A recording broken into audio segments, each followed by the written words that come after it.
Hello guys, पिछली video में मैंने आप सभी लोगों को पास्ट कंटीन्यूअस टेंस के नेगेटिव सेंटेंस के वाक्यों का ट्रांसलेशन कैसे बनता है उसके बारे में बताया था। आज हम सभी लोग पास्ट कंटीन्यूअस टेंस के इंटरोगेटिव सेंटेंस के बारे में पढ़ेंगे।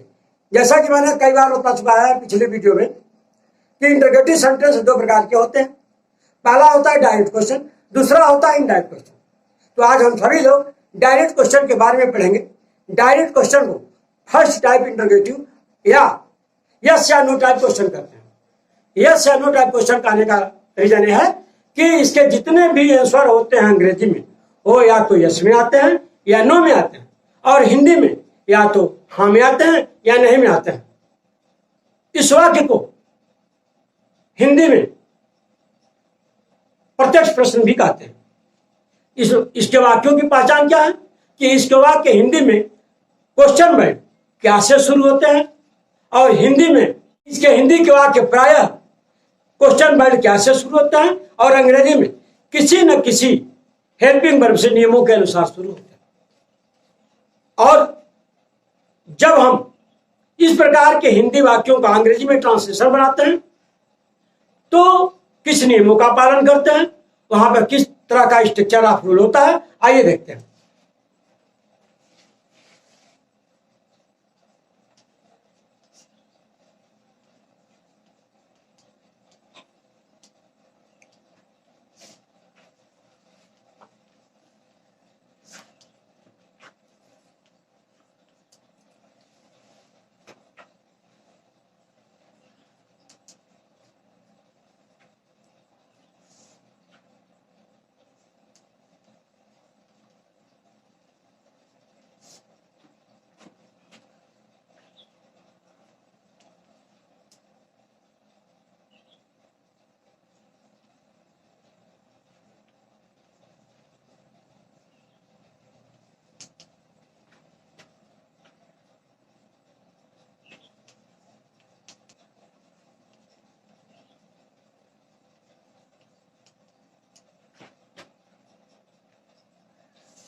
जैसा कि आपने देखा पास्ट कंटीन्यूअस टेंस में इंटरोगेटिव सेंटेंस के बारे में पढ़ना, तो यहाँ पे फर्स्ट इंटरोगेटिव के बारे में पढ़ेंगे जिसको हम बोलते हैं डायरेक्ट क्वेश्चन, और इसको हिंदी में बोलते हैं प्रत्यक्ष प्रश्न। जब इसके वाक्यों को लिखते हैं हिंदी में तो इसके वाक्य प्रायः क्या से शुरू होते हैं, जैसे क्या सीता बस के द्वारा बाजार जा रही थी। बहुवचन कर्ता का भी इसी तरह लिखते हैं, जैसे क्या लड़के बस के द्वारा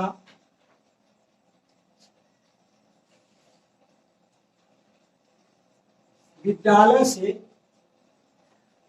आ रहे थे। जब इस प्रकार के वाक्यों का ट्रांसलेशन बनाते हैं तो इसका जो स्ट्रक्चर ऑफ रूल होता है, अर्थात जो बनाने का संरचना होता है नियमों का, वह इस प्रकार है। Helping verb plus subject plus first form of verb plus ING plus object plus other word plus question mark. आपने देखा इसी के अनुसार बनता है।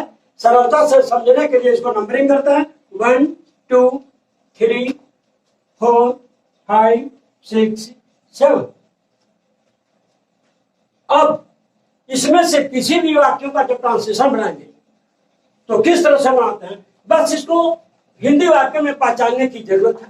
पहले नंबर पे क्या है, हेल्पिंग वर्ब। तो इस वाक्य के जो कर्ता है वो सिंगुलर नंबर में है, तो यहाँ सिंगुलर नंबर मतलब एक वचन कर्ता की सहायक क्रिया वाज होती है, तो यहाँ लिखेंगे ट्रांसलेशन नंबर 1 का वाज। दूसरे नंबर पे सब्जेक्ट है इसमें सीता। तीसरे नंबर पे आपका वर्ब है जा रही थी, जाने का अंग्रेजी हो जाएगा गो। और फोर्थ नंबर पे आईएनजी है, तो वर्ब में आईएनजी जोड़ देंगे। 5 नंबर पे ऑब्जेक्ट है बाजार, तो हो जाएगा टू मार्केट। उसके बाद अदर वर्ड है बस के द्वारा। उसके बाद क्वेश्चन मार्क लग गया। Was Sita going to market by bus, क्या सीता बस के द्वारा बाजार जा रही? ये ट्रांसलेशन बन गया। दूसरा में देख लीजिए, क्या लड़के बस के द्वारा विद्यालय से आ रहे थे?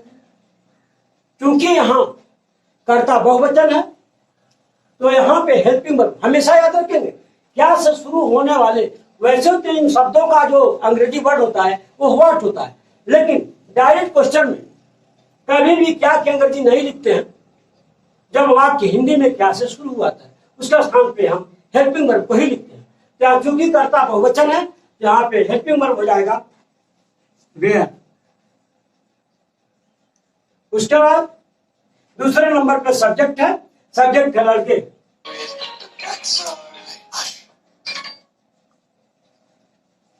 The boys. उसके बाद है वर्ब है आ रहे थे, आने का अंग्रेजी हो जाएगा COME। जैसा कि मैंने बताया है, जब वर्ब में आईएनजी जोड़ते हैं ई डिसअपियर हो जाता है, साइलेंट हो जाता है, या यूं कह लीजिए ई आई में मिल जाता है, तो ए यहां से हट जाता है और इसमें हम जोड़ देते हैं आईएनजी। इसके बाद ऑब्जेक्ट है, ऑब्जेक्ट क्या है? विद्यालय से।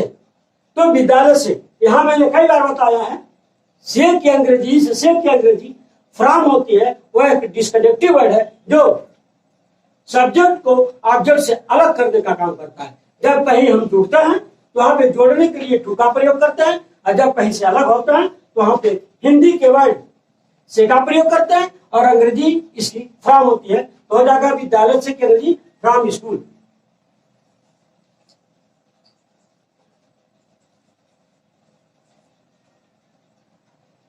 उसके बाद अदर वर्ड हो जाएगा बस के द्वारा बाई बस। उसके बाद question mark, where the boys coming from school by bus, क्या लड़के बस के द्वारा विद्यालय से आ रहे थे? Translation is ready now. और मैं आशा करता हूं कि पास्ट कंटीन्यूअस के इंटरोगेटिव सेंटेंस के पहले पार्ट का अर्थात डायरेक्ट क्वेश्चन का अनुवाद बनाने के नियम आपके समझ में आया। Thanks for